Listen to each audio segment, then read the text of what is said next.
Hemoroidet janë vena të fryra në pjesën e poshtme të rektumit ose anusit, dhe janë më të zakonshme nga sa mund të mendoni. Shumë njerëz nuk e dinë që i kanë derisa simptomat fillojnë të shfaqen. Ja 5 shenja paralajmëruese që nuk duhet i injoroni. 1. Gjakderdhje pas jashtëqitjes.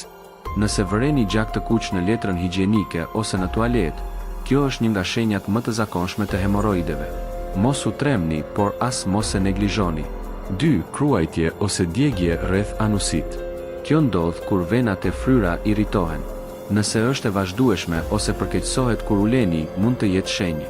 3. Një kokër ose fryrje pranë anusit. Mund të ndjeni një fryrje të butë ose të ndjeshme, që shpesh është një venë fryrë. 4. Dhimbje ose parehati gjatë qëndrimit ulur. Nëse ulja në sipërfaqe të forta ndihet sikur po uleni mbi një gur të vogël, mund të jenë hemoroide të jashtme. 5. Ndjesia sikur nuk keni përfunduar jashtëqitjen. Disa persona me hemoroide të brendshme ndjejnë presion ose sikur diçka ka mbetur, edhe pasi kanë përdorur tualetin. Nëse dëshironi një trajtim natyral për hemoroidet, komentoni më poshtë ose na dërgoni mesazh.